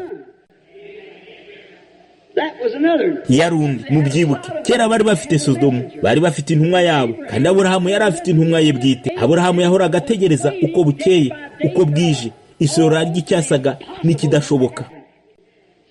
Sara yari afite imyaka 90 naho Aburahamu akagira 100. yahoraga ategereje ashingiye ku isezerano ry'Imana. Rwagati muri uko kunegura kose yarategereje uwo mwana. Ni bimwe n'iby'umwizera nyakuri uhora ategereje ko umwana wasezeranwe agaruka. Mwitegereze gato, mbere yuko uwo mwana agaruka yahawe ikimenyetso.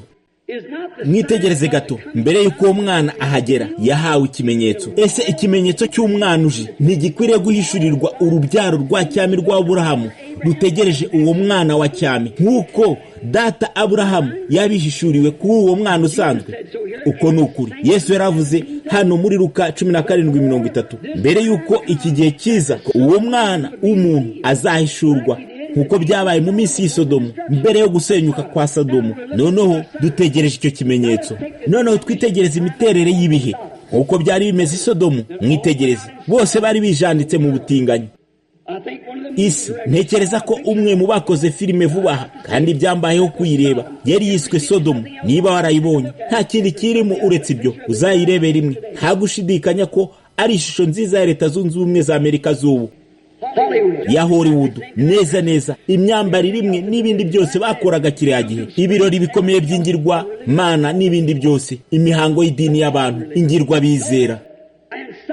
Mwitegereze, Sodomu yari ifite umutangabuhamya kandi uwo yitwaga Loti, mbese yari umuhungu wabo wa Aburahamu.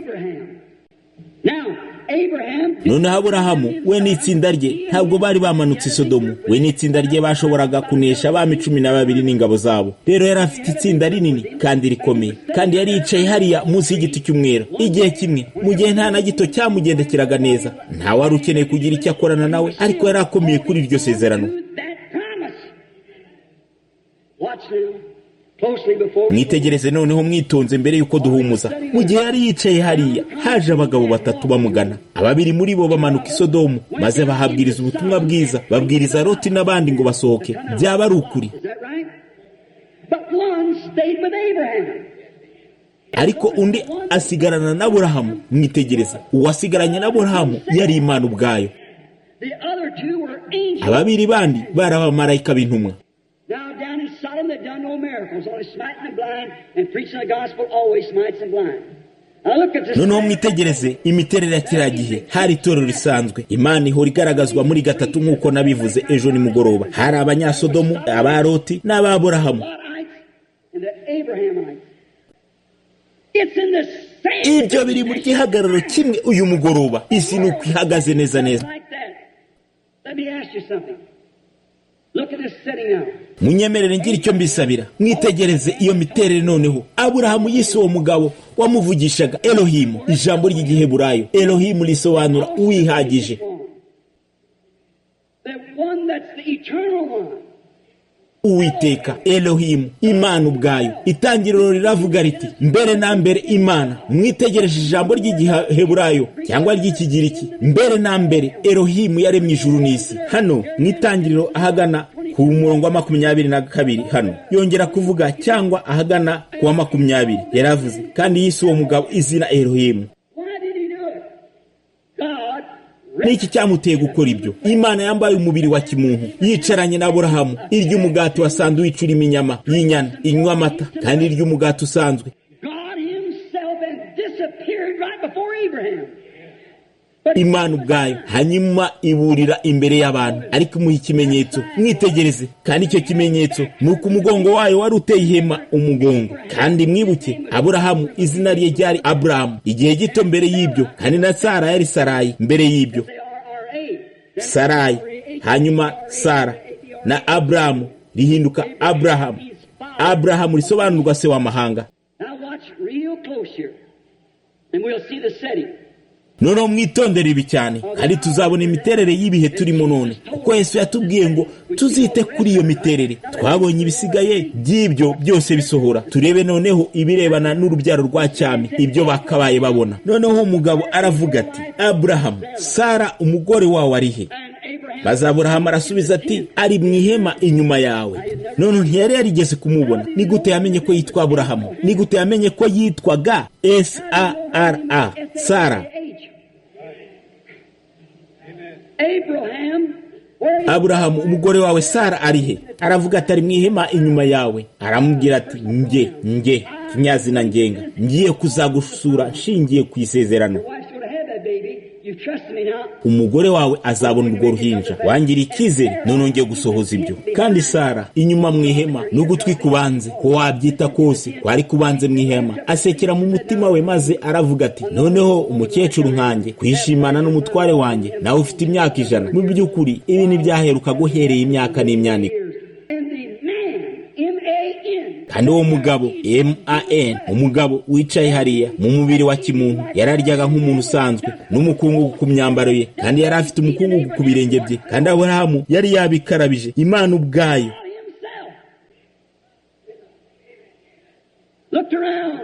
Yitegereza hirya no hino, maze iravuga iti kuki Sara asekeye mu ihema? Akavuga biriya yari abizi, yashobora kugenzura ibitekerezo bya Sara mu ihema inyuma yayo. Byaba ari iby'ukuri. Noneho igihe urubyaro rwa Aburahamu rwa cyami rwaje ku isi, n'ikihe kimenyetso yerekanye? Umwana w'umuntu.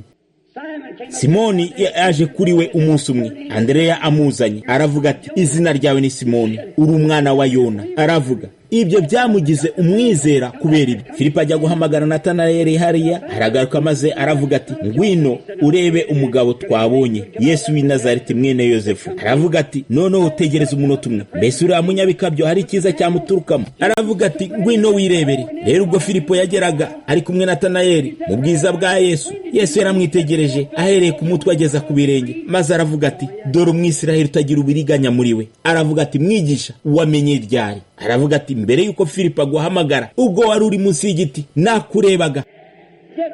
Aravuga ati mwigisha, uri umwana w'Imana, uri umwami wa Isiraheli.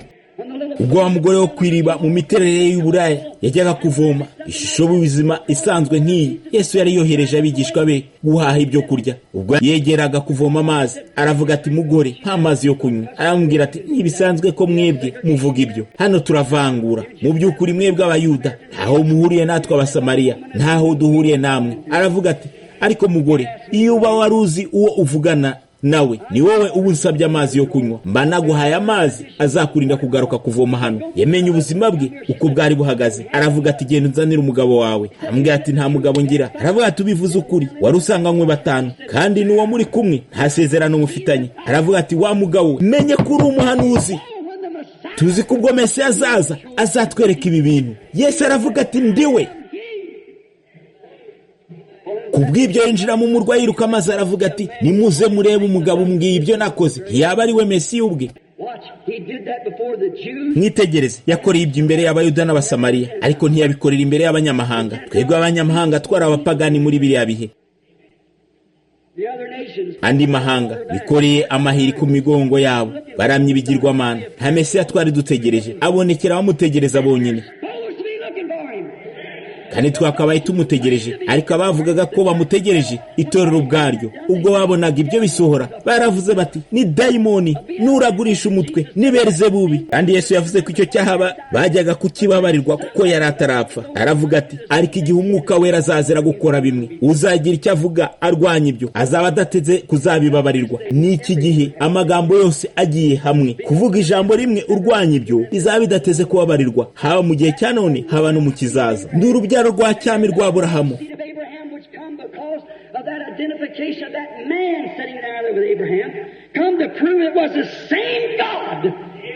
Kandi hano urwo rubyaro rwa cyami rwa Aburahamu rwazanywe no kwerekana ko uwo mugabo wicaye hariya hamwe na Aburahamu rujya guhamya ko byari ya Mana imwe yasezeraniye iki gihe iti nkuko byari bimeze mu bihe bya Sodomu, ni nako bizamera mu bihe byo kuza k'Umwana w'umuntu, ubwo azihishura nk'Umwana w'umuntu. Amina. Iki nicyo gihe iki cyanditswe kigomba gusohoramo. Mwitegereze uburyo duhagaze noneho, mwitegereze itorero aho Umwana w'Imana, mwitegereze iki gihe, mwitegereze ubuhanuzi bwose. Noneho ikidasanzwe, abashyitsi bacu bagomba kuba bahari niba turi mu bihe bimwe n'ibya Sodomu.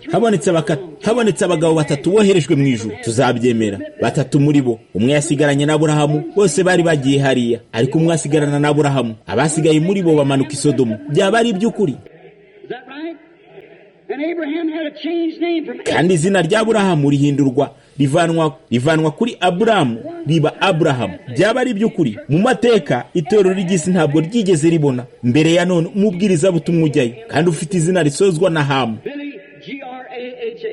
Billy Graham. Byaba ari by'ukuri Graham inyuguti 6, Abraham inyuguti 7, ariko Graham ni inyuguti 6 akaba ari isi umuntu.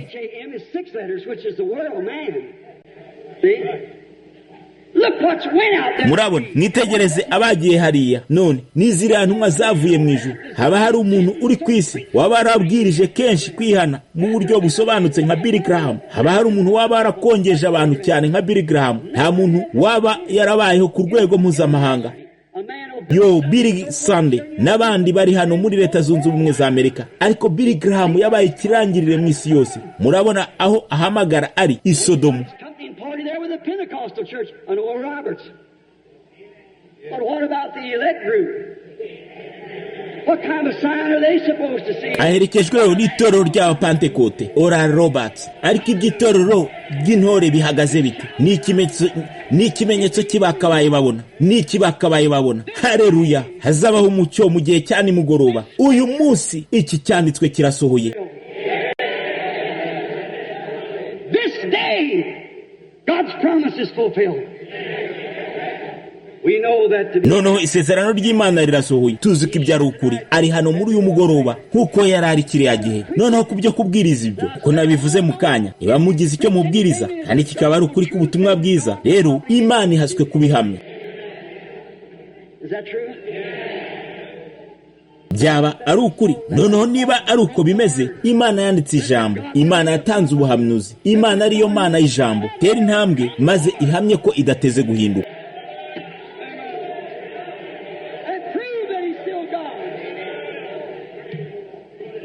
Kuko Eliya yatondagiye umusozi agenzura, Elisa agenzura Eliya. Yaravuze ati ndifuza imigabane 2, maze umwitero wari uri kuri Eliya uhubukira Elisa, aramanuka maze azinga uwo mwitero mo 2, hanyuma ukubita umugezi. Aravuga ati Imana ya Eliya irihe?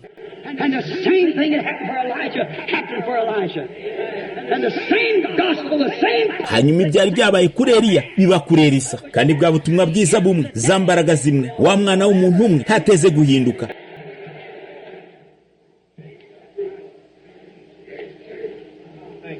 You believe it? And I ask you. Abaheburayo 13:8 mwaba mubyizeye. Ngiye kubabaza rero ikibazo, sinshobora kuba we ariko ari hano, turi bahashaye gusa. Bamwe muri mwe hariya murwaye kandi mubabaye, muzi ko ntabazi. Reka Imana ubu iyo mbasha guca bugufu bwanjye bihagije, musenge kandi musaba Imana. Sintekereza ko nta dukarita tw'abasengerwa turi mu cyumba, sibyo? Ntatwo, nta gahunda ihari yo gutanga udukarita tw'abasengerwa. Turi bushyireho gahunda y'amasengesho cyangwa yo gukiza abarwayi mu rusengero, ariko musenge kandi muziko ari ntawe twaba tuziranye na hato. Murabona, muranzi Jeffersonville. Sinshaka ko abantu b'i Jeffersonville bakora ibyo, ndashaka abantu bahandi baturutse ahantu kure. Murebe niba Imana ari uko yari ejo hashize, uyu munsi niteka. Murebe niba idateze guhinduka. Murebe niba ihora ihishura. Yenza nk'awa mugore wari urwaye imyaka 12 yari ihitiraga, maze aravuga ati nizeye umugabo, amaraso yari yaramushizemo, maze aravuga ati iyo nshobora gukora ku ncunda z'umwambaro we byonyine nahita nkira. Byaba ari by'ukuri kubwo kwizera kwe, cyanditswe cyasohoye ubwo yahumurije imitima y'abababaye, yakijije abarwayi n'ibicumba. Ubwo yakoraga ku mwambaro we yagiye kure maze aricara, arahindukira maze arabaza ati ninde unkozeho? Ni gute yashoboye kumenya mu bantu benshi bashobora kuba bakubye inshuro 30 abari hano muri uyu mugoroba, ibihumbi by'abantu, ko hari umukozeho? Ni gute yabimenye? Aravuga ati ninde unkozeho? Yarabivugishijwe gusa no kubivuga, yarabivugishijwe nuko byari by'ukuri, kandi yaravuze ati ninde unkozeho. Ako kanya yarangaguje amaso ye maze abona wa mugore aho yari yicaye cyangwa ahagaze, ko yaba yari yifashe kose. Yaramubwiye ko yari yakize uko kuva amaraso. Yari Yesu ejo, ni Yesu none. Waba ubyizeye? Ntabwo nkuzi, Imana yirakuzi. Ariko uribwe ugutesheje umutwe mu rubavu rwawe, nukuri wicaye hariya ubisengera. Naba nkubereye umunyamahanga, none twaba umwe abereye undi umunyamahanga hagati yacu. Haguruka niba ari by'ukuri. Sinkuzi n'uyu mugabo uri hano mu nguni, uyu musore nawe urwaye mu mihogo, ni ukuri nibyo uriho urasenga, nibyo uriho usengera, hari ikiguteye kugubwa nabi, bigiye kukubera ngombwa ko uhagarika amateraniro kuko uri umubwirizabutumwa, ufite inshingano wiyemeje ugomba kwitaho. Ni ukuri yego waba wizera ko Imana izi uwo uriwe, Reverend Bwana Smith, noneho ushobora kwigendera kandi ugakira. Yesu Kristo yagukijije, igire mu materaniro kandi umuhogo wawe ntucyongeye kukubabaza, ntucyongeye kukubuza amahwemo kundi. Ninde yakozeho? Hari umugabo wicaye hano inyuma arababaye, afite ikibyimba cya kanseri mu gihaya cye cy'ibumoso. Suwino wabaye umucukuzi w'amabuye y'agaciro, ni ukuri ntaho tuziranye na hato. Niba ari ukuri zunguza ikiganza cyawe.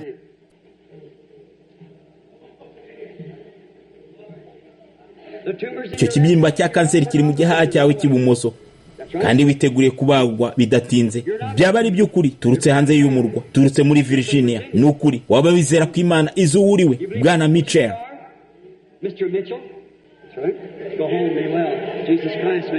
Ni ukuri itahiri wawe maze ukire. Yesu Kristo aragukijije. Baza uwo mugabo, sinigeze mubona mu buzima bwanjye, yari yicaye hariya asenga. Uyu munsi iki cyanditswe. Here's a lady sitting right back here behind me, as Sarah was in the tent. She's praying. Dore umugore wicaye hano inyuma yanjye kuko Sara yari ameze mu ihema, arasengera umwana w'umukobwa. Haguruka, uwo mukobwa ntawe uri hano, ari ahandi. Uwo mukobwa uri mu gihagararo nk'icy'umugore waje kureba Yesu. Yari afite umugore wari utwajwe igitugu na dayimoni mu buryo bukomeye. Uwo mukobwa ahanzweho n'amadayimoni. She's not here. She is from Suwino aturutse muri Carolina y'Amajyaruguru. Waba ubyizeye kandi ni ukuri, sibyo muka Odas? Ushobora kwitahira niba wizeye n'umutima wawe wose. Uri busange umukobwa wawe nk'uko bari barasanze uriya kera ubwo Yesu Kristo yavuga ko yari yakize. Uyu munsi iki cyanditswe, ikimenyetso cya Sodomu, ikimenyetso cy'urubyaro rudasanzwe, ikimenyetso cy'itorero ridasanzwe. Uyu munsi iki cyanditswe gisohoreye hagati muri mwe.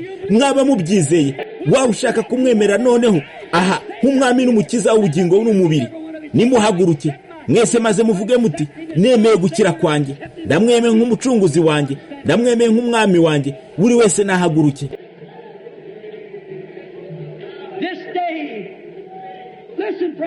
Uyu munsi nimutege amatwi inshuti zanjye, asoma imirongo y'ibyanditswe, asubiza Bibiliya umutambyi, kandi handitswe ngo abantu bose niwe bari batumbiriye. Maze arabareba, hanyuma aravuga ati, uyu munsi iki cyanditswe kirasohoye.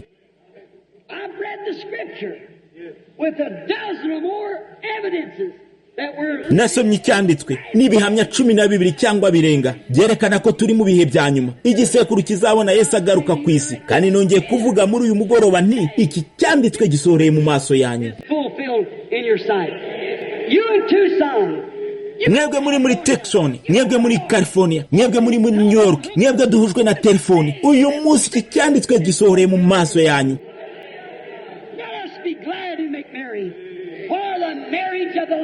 Tunezerwe kandi twishime kuko ubukwe bw'umwana w'intama butashye kandi umugeni we akaba yiteguye. Tuzamura ibiganza maze tuyihe icyubahiro. Mwese Imana ibahe umugisha.